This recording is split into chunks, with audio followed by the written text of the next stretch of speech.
তাহিয়াতুল ওযুর নামাজ কাকে বলা হয়? একটু মনোযোগ দেন।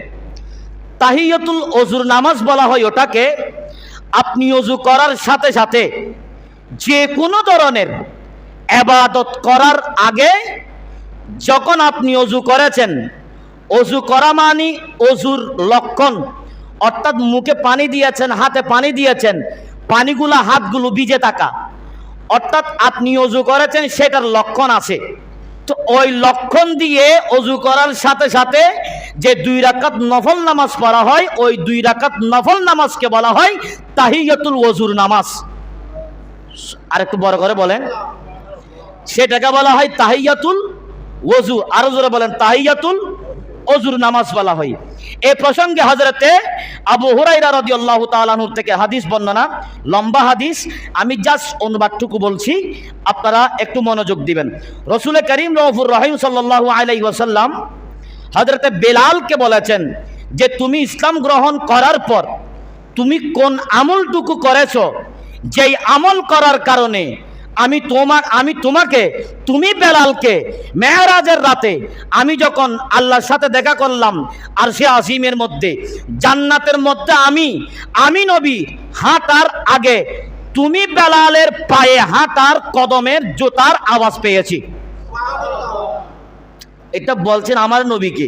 তো বেলাল কোথায়? জমিনে। আমার নবী কোথায়? আরশতে। বলেন আমার নবী কোথায়? আমার নবী আরশে আজিমে, অথবা আমার নবী জান্নাতে, বেলাল তো জমিনে। তো বেলালের পায়ের হাঁটার স্যান্ডেলের আওয়াজ আছে না নাই? আমাদের এখানে আমরা স্যান্ডেল নিয়ে যখন হাঁটি, এক একজনের হাঁটার অভ্যাস এক এক রকম। অনেকে স্যান্ডেল নিয়ে হাঁটেছে, মানে খবর হয়ে যায় কেউ মানুষটা আসতেছে, অনেক আছে না? তখন হাঁটতেছে স্যান্ডেল নিয়ে, কোথায়? জমিনে। আমার নবী আরশে আজিমে, জান্নাতে। আমার নবী হাঁটার আগে বেলালের পায়ের স্যান্ডেলের আওয়াজ পাচ্ছেন, এটা বিশাল বড় একটা আমল না? এটা কি সামান্য ছোট আমল? কথা বলেন ভাই, এটা কি ছোট আমল না? তো বলে তুমি কোন আমলটুকু করেছো? বলছেন ইয়া রাসূলুল্লাহ, ইসলাম ধর্ম গ্রহণ করার পর আমি বেলালের কাছে সব সময়, সদা সর্বদা, একেবারে প্রতিদিন, প্রতিনিয়ত, একাধিকবার ওযু করার পর আমি আল্লাহর ওয়াস্তে, আল্লাহর নামে 2 রাকাত নফল নামাজ আদায় করি। তো 2 রাকাত নফল নামাজ আদায় করাটা, যেটাকে বলা হচ্ছে তাহিয়াতুল ওযু। তো তাহিয়াতুল ওযুর নামাজ পড়ার কারণে হযরত বেলালের এই মর্তবা। আল্লাহ আমাদের বুঝার তৌফিক দান করুক, প্রত্যেকে বলি আমিন। আরেকটা হাদিসে পাক হযরত আবু উবাইদা থেকেও বর্ণনা, তিনি বলছেন একদিন আমার নবীজি সরওয়ারে কায়নাত হযরতে সকালের মৌসুমে আমার নবীজি হযরতে বেলালকে ডাকলেন যে বেলাল, তুমি ওযু করেছো, তুমি ইসলাম ধর্ম গ্রহণ করার পর কোন আমল বেশি বেশি করেছো, একাধিকবার করেছো? বলেন ইয়া রাসূলুল্লাহ, কেন? কারণ তুমি কোন আমলটুকু করেছো আমাকে বলো, কারণ আমি তোমাকে জান্নাতে, আমার আগে তুমি জান্নাতে পৌঁছে গেছো। আমার আগে তোমাকে আমি জান্নাতে দেখেছি, কোন আমলটুকু করেছো বলো। তখন হযরত বেলাল বলছেন যে ইয়া রাসূলুল্লাহ সরওয়ারে কায়নাত সাল্লাল্লাহু তাআলা আলাইহি ওয়া আলিহি ওয়াসাল্লাম, আমি ইসলাম ধর্ম গ্রহণ করার পর যা কয়বার ওযু করি, যতবার ওযু করি না কেন, নামাজ পড়ার জন্য করছি, অথবা কোরআন তেলাওয়াত করার জন্য করছি, অথবা সাহাবায়ে কেরামের কবর জিয়ারত করার জন্য করছি, আপনার ইসলাম ধর্ম গ্রহণ করার পর একাধিকবার যতবার আমি ওযু করতাম, ততবার আমি আল্লাহর ওয়াস্তে, আল্লাহর নামে 2 রাকাত নফল নামাজ পড়তাম। বলছি ইয়া রাসূলুল্লাহ, কেন বলছেন?